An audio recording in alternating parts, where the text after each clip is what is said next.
Hello everyone, welcome to FOC classes. This video is for class 11 Information Technology, Chapter 1 Computer Organization. हमने ये chapter already explanation video में cover कर लिया है and इस video में हम इसके इम्पोर्टेंट क्वेश्चन आंसर्स कवर करने वाले हैं. So let us start. सबसे पहले किस टाइप के क्वेश्चन पूछे जाएंगे? तो दो टाइप के क्वेश्चन पूछे जा सकते हैं. ऑब्जेक्टिव क्वेश्चंस जो 1 मार्क के होंगे, जिसमें fill in the blank, MCQ, true false, one word, one line, match, इस तरह के क्वेश्चंस पूछे जा सकते हैं. और दूसरे होते हैं सब्जेक्टिव क्वेश्चंस जो 2 मार्क्स, 3 मार्क्स एंड 4 मार्क्स के लिए पूछे जाते हैं. Starting with objective questions of 1 mark. First question, the binary language is also called dash language. क्योंकि जो कंप्यूटर है वो सिर्फ बाइनरी लैंग्वेज समझ सकता है और वो एक मशीन भी है, सो हम उसे बाइनरी लैंग्वेज को मशीन लैंग्वेज भी कहते हैं. ये सिर्फ 2 डिजिट्स पर वर्क करती है, 0 and 1. So binary language works on 2 digits, 0 and 1. Then name 2 high level languages. ऐसी लैंग्वेजेस जो हम लिख सकते हैं, जो हमें समझ में आती हैं एंड वो डायरेक्टली कंप्यूटर को समझ में नहीं आती है, उसे कन्वर्ट करना होता है. सो हाई लेवल लैंग्वेजेस के एग्जांपल्स हैं C++, Java, Python. Next question, the term software refers to the tangible components of a computer that we can touch and feel, like keyboard, mouse, monitor. True or false? So ऐसे components जिसे आप touch कर सकते हैं, feel कर सकते हैं, जैसे कीबोर्ड, माउस, मॉनिटर, ये सभी हार्डवेयर होते हैं, ना कि software. So the answer is false. जब भी ट्रू फॉल्स के क्वेश्चन मिले तो पूरा आंसर लिखना है ट्रू या फॉल्स, सिर्फ TIF नहीं लिखना है. Then dash refers to a set of instructions and is intangible. Some examples are operating system, word processor, spreadsheet, online calculator. So जब हम set of instruction की बात कर रहे हैं, मतलब जिसमें programs हैं जो हम छू नहीं सकते, touch नहीं कर सकते, वो होते हैं software. These are set of instruction. The instructions given by the user to the machine are termed as. जो आप instruction देते हैं machine को, वो होता है input, and the result generated by the machine after processing the data is the output. जो processing के बाद आपको मिलता है result, वो होता है output. Then GIGO stands for garbage in garbage out. मतलब अगर आप गलत इनपुट देते हैं तो आपको आउटपुट भी उसी के अकॉर्डिंग शो किया जाता है जो आपको गलत लगता है, पर एक्चुअली वो गिवन इनपुट के अकॉर्डिंग ही होता है. तो अगर गलत इनपुट है तो आपको लगेगा कि गलत आउटपुट आया है. Then dash is the ability of a computer to do a variety of jobs with ease. मतलब कंप्यूटर की उस एबिलिटी को क्या कहते हैं कि वो एक ही साथ अलग अलग टाइप की जॉब्स कर सकता है. लाइक एक तरफ हम एक डॉक्यूमेंट बना रहे हैं, एक तरफ हम स्प्रेडशीट बना रहे हैं, एक तरफ हम वेब सर्फिंग कर रहे हैं, तो इस तरह से डिफरेंट टास्क कर रहे हैं एक ही कंप्यूटर पर. सो वो एबिलिटी क्या है? वर्सैटिलिटी. Next, IPO cycle means dash cycle. IPO stands for input process output. मतलब जो input दिया जाएगा उसकी processing होगी और फिर उससे output मिलता है. Data stored in dash memory is directly accessible by the CPU. जो data primary memory means random access memory में होता है वो डायरेक्टली एक्सेसिबल होता है. CPU उसको डायरेक्टली एक्सेस कर सकता है. USB stands for Universal Serial Bus. Then name a pointing input device. यहाँ पर सबसे बेस्ट एग्जांपल है माउस. वायरलेस भी हो सकता है, वायर्ड भी हो सकता है. Dash is used for voice input. So audio input के लिए माइक्रोफोन यूज करते हैं. Next, dash is an output device that gives an enlarged view of the output on a large screen. Means जो भी हम देख रहे हैं वो एक एनलार्ज्ड व्यू में शो होता है लार्ज स्क्रीन पर. वो होता है with the help of projector. Next question, जैसे कि हम जानते हैं कि प्रोसेसर्स के अलग अलग बेसिस पर क्लासिफिकेशन हो सकते हैं, तो यहाँ पर हमसे टेक्नोलॉजी के बेसिस पर क्लासिफिकेशन पूछा गया है. सो टेक्नोलॉजी के बेसिस पर dual core, quad core, octa core, इस तरह के प्रोसेसर्स अवेलेबल होते हैं. Then name 2 manufacturers of processors. यहाँ पर आप कोई भी वैलिड एग्जांपल लिख सकते हैं. सबसे पॉपुलर हैं Intel, AMD. Next, every bit of information in computer is stored in terms of dash. जो भी हम कंप्यूटर में इंफॉर्मेशन स्टोर कर रहे हैं वो बिट्स की टर्म में स्टोर किया जाता है। Next, 1 dash is equal to 4 bits. 4 bits मिलकर 1 निबल बनाते हैं। 1 byte is equal to dash nibbles. अभी हमने देखा 1 nibble is equal to 4 bits and हम जानते हैं 1 byte is equal to 8 bits. तो यहाँ पर अगर हमसे निबल्स और बाइट के बीच में कनेक्शन पूछा गया है तो हमें निबल्स पता होने चाहिए बिट्स के टर्म्स में। So 1 nibble is equal to 4 bits. इसी तरह से 2 nibbles is equal to 8 bits और 8 बिट्स मिलकर बनाते हैं 1 बाइट। तो यहाँ पर करेक्ट आंसर होगा 2। इसके बाद अरेंज इन इंक्रीजिंग ऑर्डर। सो ये सभी क्वेश्चंस जो स्टोरेज कैपेसिटी के हमने डिफरेंट यूनिट्स पढ़े हैं उनका कन्वर्जन टेबल भी देखा था, वही उसी से क्वेश्चन है। सो एक्सप्लेनेशन वीडियो में मैंने आपको सब चीज़ें डिटेल में एक्सप्लेन की हैं।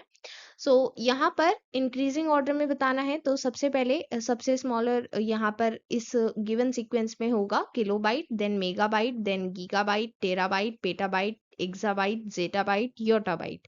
ये इनका इंक्रीजिंग ऑर्डर है। ओके। नेक्स्ट क्वेश्चन यहाँ पर बताना है 2 GB is equal to dash KB। So हमें यहाँ पर GB और KB में कन्वर्जन करना है। अब देखिए इसके लिए आपको वो ऑर्डर याद होना चाहिए। तो हमें पता है कि सबसे स्मॉल होता है KB, फिर उससे बड़ा होता है MB और फिर होता है GB। तो यहाँ पर जो बीच की एक यूनिट मिसिंग है उसके लिए अभी हमें कन्वर्जन करना पड़ेगा। और क्योंकि ये 2 GB पूछा गया है ना कि 1 GB, तो इसी के अकॉर्डिंग हम यहाँ पर कन्वर्जन करेंगे। सबसे पहले तो हम यहाँ पर GB को MB में कन्वर्ट करेंगे तो उसके लिए 1024। ठीक है। फिर क्योंकि हमने MB में कन्वर्ट किया और अब MB को अगेन KB में करना है तो इसलिए फिर से 1024 से मल्टीप्लाई करेंगे। और क्योंकि यहाँ पर 2 GB के लिए पूछा गया है तो इसलिए इसको 2 से मल्टीप्लाई कर देंगे। So this is the answer. इसके बाद dash is the software that acts as an interface between user and computer hardware. Means जब आप एज एन यूजर इंटरेक्ट कर रहे हैं हार्डवेयर के साथ, वो चल पा रहा है, आप कीबोर्ड से कुछ भी इनपुट दे रहे हैं तो वो इनपुट कंप्यूटर को कैसे समझ में आ रहा है कि मुझे क्या करना है, वो समझ में आ रहा है ऑपरेटिंग सिस्टम की हेल्प से। So that is an interface. The father of operating system, Gary Kildall को फादर ऑफ ऑपरेटिंग सिस्टम कहते हैं। Then examples of two operating system, कोई भी वैलिड नेम्स यहाँ पर लिख सकते हैं, Windows, Linux, Unix. Dash operating system can execute more than one program simultaneously. Means एक से ज्यादा प्रोग्राम हम एक ही टाइम पर रन कर सकते हैं। ऐसे कौन से ऑपरेटिंग सिस्टम में होता है? मल्टीटास्किंग ऑपरेटिंग सिस्टम में। Then dash operating system allow only one user to use the system. Means एक टाइम पर सिर्फ एक ही यूजर उसे यूज कर सकता है। This is single user operating system. Dash in computers refer to the process of diagnosing and resolving problems or issues with the computer system, software और hardware. सो यहाँ पर हमें बताना है एक ऐसे प्रोसेस का नेम जिसमें हम ये देखते हैं कि कंप्यूटर सिस्टम के साथ क्या प्रॉब्लम है, उसका जो भी इशू होता है उसे रिजॉल्व करते हैं। ऐसे प्रोसेस को हम कहते हैं trouble shooting. Then dash are the special programs that help computer systems to work more smoothly, efficiently and effectively. ये स्पेशल प्रोग्राम्स होते हैं utilities. Non availability of free space speed up the functioning of the computer. अगर computer में free space available नहीं है तो functioning पर क्या इफेक्ट होता है? फंक्शनिंग स्लो हो जाती है। तो इसलिए ये स्टेटमेंट फॉल्स है क्योंकि यहाँ पर रिवर्स कहा गया है। यहाँ पर कहा गया है कि कंप्यूटर में फ्री स्पेस ना होने से उसकी फंक्शनिंग बढ़ जाती है, बट ऐसा नहीं होता है। इंस्टेड वो स्लो डाउन हो जाता है। Then the dash is the cable that connects the network card in your computer to a network point. ऐसे केबल को क्या कहते हैं? जिसकी हेल्प से हम नेटवर्क कार्ड को नेटवर्क पॉइंट से कनेक्ट करते हैं, इसे हम कहते हैं fly lead. Now subjective questions of 2 marks. What is a computer? Computer एक इलेक्ट्रॉनिक डिवाइस होती है जो इलेक्ट्रॉनिक सिग्नल्स पर वर्क करती है। इसमें यूजर इनपुट प्रोवाइड करता है, मतलब इंस्ट्रक्शंस देता है, वो इंस्ट्रक्शंस की प्रोसेसिंग होगी और आउटपुट दिया जाएगा। Then what is HDD? HDD stands for hard disk drive. ये सेकेंडरी मेमोरी होती है जो लॉन्ग टर्म डेटा स्टोरेज के लिए यूज की जाएगी। ये नॉन वॉलेटाइल होगी, मतलब अगर हमने इसमें डेटा सेव किया है तो वो पावर ऑफ होने के बाद भी सेव्ड ही रहेगा। देन सीपीयू डायरेक्टली एचडीडी को एक्सेस नहीं कर पाता है, इसके लिए डेटा को पहले रैम में लोड होना पड़ेगा और तभी हम उसको एक्सेस कर पाते हैं।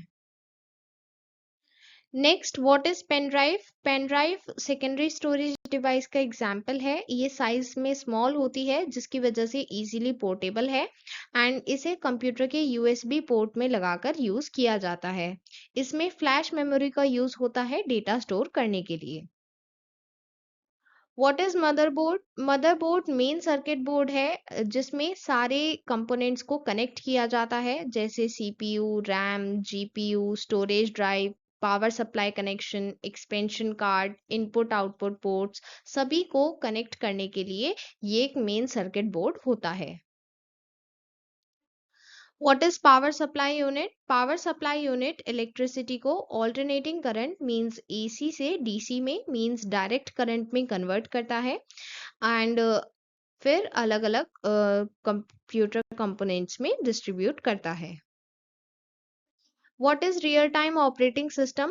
रियल टाइम ऑपरेटिंग सिस्टम एक तरह का ऐसा ऑपरेटिंग सिस्टम है जिसमें रियल टाइम में डेटा की प्रोसेसिंग होती है, टास्क एग्जीक्यूट होते हैं रियल टाइम में, मींस जैसे ही इनपुट दिया वैसे ही आउटपुट मिल जाता है। ये ऐसी जगह यूज किया जाएगा जहां पर टाइमिंग इंपॉर्टेंट है, जैसे embedded systems, medical devices, robotics, industrial automation. यहाँ पर टाइमिंग बहुत क्रिटिकल होती है, इसलिए ऐसी जगह real time operating system use किए जाते हैं। Then what is batch processing system? ये भी एक तरह का ऑपरेटिंग सिस्टम होता है जिसमें जॉब्स को एक साथ कलेक्ट किया जाएगा। जॉब्स मतलब टास्क, सभी टास्क को एक ग्रुप बना दिया जाएगा, एक बैच बना दिया जाएगा और फिर उसे एग्जीक्यूट किया जाएगा। तो वहां पर जो भी टास्क हैं, क्योंकि वो एक बैच में है, तो अब उसमें यूजर इंटरेक्शन की जरूरत नहीं होगी और वो प्रोसेस होते रहेंगे, एग्जीक्यूट होते रहेंगे। List some possible reasons why the screen can be blank. अगर स्क्रीन ब्लैंक है इसका मतलब या तो सिस्टम स्लीप मोड में है या फिर अगर लैपटॉप है तो उसकी बैटरी लो है। What to do if the keyboard और माउस इज नॉट रिस्पॉन्डिंग? अगर कीबोर्ड या माउस रिस्पॉन्ड नहीं कर रहे हैं तो सबसे पहले कनेक्शन चेक करना है, अगर वायर्ड डिवाइस है। डैमेज चेक करना है, वायर में कहीं कोई डैमेज तो नहीं है। और अगर वायरलेस है तो बैटरीज चेक करनी है, हो सकता है कि बैटरीज डाउन हो। What to do if print jobs are being sent to the wrong printer? Means हम प्रिंट जॉब दे रहे हैं पर वहां पर प्रिंट नहीं आ रहा है, तो उस केस में हम दो काम कर सकते हैं। या तो हम डिफॉल्ट प्रिंटर को चेंज कर दें, क्योंकि अगर हमने प्रिंट दे दिया है और फिर भी प्रिंट नहीं आया, इसका मतलब हो सकता है कि प्रिंटर दूसरा सिलेक्टेड है, तो उस केस में हम डिफॉल्ट प्रिंटर चेंज कर सकते हैं। या फिर अगर हम डिफॉल्ट चेंज नहीं करना चाहते तो सिर्फ करंट प्रिंट जॉब के लिए हम दूसरा प्रिंटर सिलेक्ट कर लेंगे। What to do if an application is running slow? अगर कोई एप्लीकेशन स्लो चल रही है, हैंग हो रही है बार बार, इसका मतलब या तो वहां पर अपडेट्स अवेलेबल हैं तो आपको उसे अपडेट करना है, या फिर ये भी हो सकता है कि एप्लीकेशन फ्रीज हो गई है, उस केस में फोर्सफुली एंड करना है यूजिंग द टास्क मैनेजर। और अगर कुछ भी नहीं कर पा रहे हैं तो फिर कंप्यूटर को रीस्टार्ट करना है। What is the need to run a disk defragmentation program? सो जो भी हम फाइल सेव करते हैं, सपोज करते हैं कि हमने एक फाइल सेव किया और फिर हमने उसे दोबारा से ओपन किया, तो हमने उसमें कोई चेंज किया, मानो कुछ डिलीट किया, कुछ ऐड किया, तो इस तरह से कभी कभी जब हम कोई चीज डिलीट करते हैं तो हमने तो वो डिलीट कर दी है पर जो उसका स्पेस था वो एज अ गैप मेमोरी में रह जाता है, मतलब वो हमें वापस नहीं मिलता सो दैट हम उसे यूज कर पाए। तो उसे वापस लेने के लिए, रिक्लेम करने के लिए हमें ये डिस्क डिफ्रेगमेंटेशन प्रोग्राम रन करना होता है ताकि ये गैप्स रिक्लेम किए जा सके, हम इन्हें दोबारा यूज कर पाएं। What to do when unable to connect to the network? अगर नेटवर्क से कनेक्ट नहीं कर पा रहे हैं तो सबसे पहले तो नेटवर्क कनेक्टिविटी चेक करनी है, हो सकता है कि आपने इंटरनेट ही ऑन ना किया हो। या फिर validity of IP address check करेंगे। नेटवर्क फ्लाई लीड को भी चेक करेंगे, वो प्रॉपरली वर्क करनी चाहिए। एंड नेटवर्क कार्ड को भी चेक करेंगे। Now let us proceed to subjective questions of 3 marks. Explain RAM and its types. So RAM stands for random access memory. इसे यूज किया जाता है जो भी हम डेटा यूज कर रहे हैं, लाइक हमने कोई भी प्रोग्राम ओपन किया तो वो पहले रैम में लोड किया जाएगा और तब जाकर वो हमें डिस्प्ले होता है.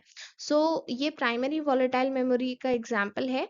वॉलेटाइल मेमोरी इसलिए क्योंकि अगर एक बार पावर ऑफ हो गई तो जो भी इसमें डेटा था वो लॉस्ट हो जाता है. रैम के ब्रॉडली 2 टाइप्स होते हैं. यहाँ पर टाइप्स के बारे में भी पूछा गया है. सो डी रैम, एस रैम, ये 2 टाइप होते हैं. डी रैम का मतलब होता है डायनेमिक रैंडम एक्सेस मेमोरी. ये स्लो होती है एस रैम के कंपैरिजन में बट चीपर होती है एंड ये मेन मेमोरी में यूज की जाती है. देन एस रैम ये फास्टर होती है और ज़्यादा रिलायबल होती है पर एक्सपेंसिव भी होती है as compare to the RAM. ये cache memory and high speed registers में यूज की जाती है. Then explain ROM and its types. ROM का मतलब होता है रीड ओनली मेमोरी. ये प्राइमरी नॉन वॉलेटाइल मेमोरी है, मतलब इसमें डेटा तब भी स्टोर रहेगा जब पावर ऑफ हो जाएगी. रोम के मेनली 4 टाइप्स होते हैं. सबसे पहला रीड ओनली मेमोरी. ये जब मैन्युफैक्चरिंग होगी तभी प्रोग्राम कर दी जाती है, इसे बाद में मॉडिफाई नहीं कर सकते. Then P ROM means programmable ROM. ये ब्लैंक आती है, जब मैन्युफैक्चर होगी तब ये ब्लैंक होगी और इसे एक बार यूजर प्रोग्राम कर सकते हैं. Then EPROM means erasable programmable ROM. इसे एक बार इरेज करके यूवी लाइट की हेल्प से और फिर रीप्रोग्राम किया जा सकता है. Then EEPROM means electrically erasable programmable ROM. इसे इलेक्ट्रिकली इरेज कर सकते हैं, रीप्रोग्राम कर सकते हैं और इसमें चिप रिमूव करने की रिक्वायरमेंट नहीं होगी, इलेक्ट्रिकली रीप्रोग्राम कर सकते हैं. So these are the 4 types. Then what are optical storage devices? Optical storage devices laser technology use करती हैं डेटा स्टोरेज के लिए एंड ये सेकेंडरी मेमोरी का एग्जांपल है जो नॉन वॉलेटाइल होगी, मींस पावर ऑफ होने पर भी डेटा इसमें स्टोर रहेगा. पोर्टेबल होगी, हम एक जगह से दूसरी जगह ये डिवाइसेस कैरी कर सकते हैं जैसे CD, compact disc, DVD, digital versatile disc and blu रे disc. Explain the importance of cache memory. Cache memory ultra fast type की मेमोरी होती है. ये एक तरह का बफर होता है जो सीपीयू और प्राइमरी मेमोरी के बीच में लगाया जाता है ताकि सीपीयू की हाई स्पीड के साथ कॉप अप किया जा सके. सीपीयू का वेट टाइम भी इससे रिड्यूस होता है, ओवरऑल सिस्टम की स्पीड इंप्रूव होती है और परफॉर्मेंस भी इंप्रूव होती है. Explain briefly CPU, CU, ALU. 3 marks का क्वेश्चन है, 3 डेफिनेशंस पूछे गए हैं तो सबको एटलीस्ट वन लाइन में प्रॉपरली डिफाइन करेंगे एंड क्योंकि ये शॉर्ट फॉर्म्स गिवन है एब्रिविएटेड, सो इसकी फुल फॉर्म भी मेंशन करेंगे. CPU stands for central processing unit. इसे ब्रेन ऑफ कंप्यूटर भी कहते हैं क्योंकि इसी की हेल्प से सारी प्रोसेसिंग होती है, सभी इंस्ट्रक्शंस एग्जीक्यूट करने के लिए रिस्पॉन्सिबल होता है CPU. Then control unit mean CU. ये सभी यूनिट्स के बीच में कोऑर्डिनेशन के लिए रिस्पॉन्सिबल होता है, सभी ऑपरेशंस के लिए एक मैनेजर का काम करता है. Then ALU means arithmetic logic unit. ये calculations and logical operations perform करता है. Then draw block diagram of computer. So यहाँ पर सिर्फ ड्रॉ करने के लिए कहा गया है. देखिए यहाँ पर जितने भी क्वेश्चंस हम कर रहे हैं, हो सकता है कि जो मैं आपको 3 मार्क्स में पूछ रही हूँ वो आपसे 2 मार्क्स में पूछ लिया जाए या 1 मार्क में पूछ लिया जाए as fill in the blank और एमसीक्यू. सो इस तरह से डिफरेंट टाइप के क्वेश्चन हो सकते हैं, आपको कंसेप्ट पर ध्यान देना है, ठीक है. एक्सप्लेनेशन वीडियो में तो मैंने आपको सब कुछ समझाया ही है, मैं आपको यहाँ पर भी समझा रही हूँ ताकि अगर क्वेश्चन का फॉर्मेट भी चेंज हो तब भी आप उसे आंसर कर पाएं. तो जैसे ये इस क्वेश्चन में सिर्फ ये बोला गया है कि आपको ड्रॉ करना है, बट हो सकता है एग्जाम में आपसे पूछा जाए कि इसको एक्सप्लेन करना है, तो आप इसको ड्रॉ करके इसको एक्सप्लेन भी कर सकते हैं. कैसे? तो देखिए यहाँ पर सबसे पहले आपको पता है कि जो इनपुट यूनिट है वो इनपुट एक्सेप्ट करती है, मीन्स सबसे पहले डेटा को एक्सेप्ट किया जाएगा as input via input unit. अब ये इनपुट यूनिट ये डेटा प्रोवाइड करती है स्टोरेज यूनिट को। स्टोरेज यूनिट में यहाँ पर आपको पता है कि जो सेंट्रल प्रोसेसिंग यूनिट है ये रिस्पॉन्सिबल होगी इस पूरे एग्जीक्यूशन की प्रोसेसिंग के लिए। मतलब जो भी यहाँ पर डेटा दिया गया है उसको प्रोसेस करेगी सीपीयू। सीपीयू में दो यूनिट्स होंगी, एएलयू एंड सीयू। देन यहाँ पर ये जो स्टोरेज यूनिट है इसका क्या काम है? सो आपको पता है जो रैम है वो जो भी फिलहाल काम हो रहा है वो कहाँ पर स्टोर्ड होगा? प्राइमरी स्टोरेज मींस रैम में। और सेकेंडरी स्टोरेज किस लिए यूज की जाएगी? जो भी यहाँ पर डेटा है उसको फर्दर फ्यूचर के लिए स्टोर करने के लिए। इसके बाद ये जो डेटा हमने प्रोसेस कर दिया है, अब क्योंकि ये इंफॉर्मेशन बन चुकी है तो अब ये आउटपुट यूनिट को दी जाएगी और फिर ये यूजर को एज इंफॉर्मेशन प्रोवाइड की जाएगी। सो यहाँ पर ऑल ओवर आपको ये ध्यान रखना है कि सबसे पहले इनपुट यूनिट इनपुट एक्सेप्ट करती है, फिर सीपीयू उसकी प्रोसेसिंग करती है और फिर जो आउटपुट यूनिट है वो उसे इंफॉर्मेशन मीन्स आउटपुट की तरह प्रोवाइड करती है। अंडरस्टूड? एंड यहाँ पर स्टोरेज यूनिट का रोल भी ऑफ कोर्सली इंपॉर्टेंट है। तो ये इसी तरह से आपको डायग्राम बनाना है और अगर एक्सप्लेन करने को आता है तो आप एक्सप्लेन भी कर सकते हैं। ठीक है। Next question, what are the possible reasons if printer is not responding? Printer respond नहीं कर रहा है, इसके रीजंस हो सकते हैं कि प्रिंटर प्रॉपरली कनेक्टेड नहीं है या फिर स्विच ऑन नहीं है या फिर आउट ऑफ पेपर है, वहां पर पेपर्स ही नहीं है प्रिंट करने के लिए, या फिर हो सकता है पेपर जैम हो, ये भी हो सकता है कि प्रिंटर की इंक कार्टेज एम्प्टी हो, इनकरेक्ट प्रिंटर ड्राइवर भी हो सकता है एंड ये भी हो सकता है कि दोनों के बीच में कनेक्शन प्रॉपर नहीं है। हो सकता है कि आपका वायरलेस प्रिंटर है, उस केस में जो प्रिंटर है और कंप्यूटर है दोनों अगर प्रॉपरली कनेक्टेड नहीं है तो उस केस में भी प्रिंटर रिस्पॉन्ड नहीं करेगा। So these are some of the possible reasons. What to do when you are not getting sounds from the speaker? अगर स्पीकर से साउंड नहीं आ रही है तो सबसे पहले वॉल्यूम लेवल चेक करें, then audio player controls check करने हैं, केबल्स चेक करने हैं, हेडफोन्स से भी साउंड को चेक करना है क्योंकि हो सकता है कि आपके स्पीकर में प्रॉब्लम हो। तो वो आपको कैसे पता चलेगा? जब आप किसी और डिवाइस से सुनेंगे तो हेडफोन से सुनकर देखें, अगर आपको तब आवाज आ रही है इसका मतलब आपके स्पीकर में प्रॉब्लम है, तो उस केस में सर्विस इंजीनियर को कॉन्टैक्ट करें। What to do if network card is not working properly? Network card working है, इसके लिए हमें नेटवर्क कार्ड लाइट्स चेक करनी होंगी। अगर कोई लाइट्स नहीं है इसका मतलब नेटवर्क कार्ड ब्रोकन है या फिर कोई नेटवर्क नहीं है कनेक्ट करने के लिए। अगर ब्रोकन नेटवर्क कार्ड है तो रिपेयर या रिप्लेसमेंट चाहिए जिसके लिए आपको सर्विस इंजीनियर को कांटेक्ट करना होगा। एंड ये भी इंश्योर करें कि केबल नेटवर्क कार्ड में उसी नेटवर्क कार्ड में प्लग्ड इन है जिसके लिए वो कॉन्फ़िगर्ड है। Now let us proceed to subjective questions of 4 marks. First question, explain characteristics of a computer. First है स्पीड। हम जानते हैं कंप्यूटर की एक हाई स्पीड होती है about 3 to 4 MIPS, means million instructions पर सेकेंड। देन वर्सैटिलिटी मींस एक ही टाइम पर अलग अलग टाइप के टास्क परफॉर्म कर सकता है। डिलीजेंस मींस सेम टास्क को रिपीटेडली बार बार कर सकता है बिना बोर हुए। Then storage, huge amounts of data को स्टोर कर सकता है, फ्यूचर रिट्राइवल के लिए स्टोर रखता है। Briefly explain two types of computer memory. Two types of computer memory होती हैं, प्राइमरी एंड सेकेंडरी। सबसे पहले प्राइमरी को डिस्क्राइब करेंगे। सो जो डेटा प्राइमरी मेमोरी में स्टोर होता है उसे सीपीयू डायरेक्टली एक्सेस कर सकता है। प्राइमरी मेमोरी रिलेटिवली फास्ट होगी एंड इसे मेन मेमोरी या फिर वर्किंग मेमोरी भी कहते हैं। ये फर्दर दो टाइप्स की होगी, RAM means random access memory, ROM means read only memory. Then secondary memory में ऐसी स्टोरेज डिवाइसेस आती हैं जो पावर ऑफ होने के बाद भी डेटा को स्टोर रखती हैं। ये डिवाइसेस प्राइमरी मेमोरी से स्लो होंगी बट इसमें हायर स्टोरेज कैपेसिटी होगी। एग्जाम्पल्स हैं HDD hard disk drive, USB flash drive means pen drive, optical disc, CD, DVD, blue रे disc. All these are examples of secondary memory devices. Then write down the functions of an operating system.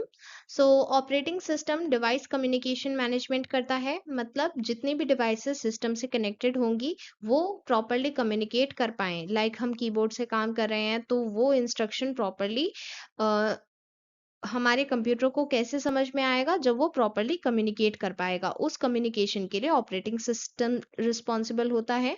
Then memory management means कौन से processes run कर रहे हैं, कौन से process को कितनी देर सीपीयू यूज करने को मिलेगा एंड वहां पर कितना मेमोरी एलोकेशन होगा, ये सभी चीजें ऑपरेटिंग सिस्टम डिसाइड करता है।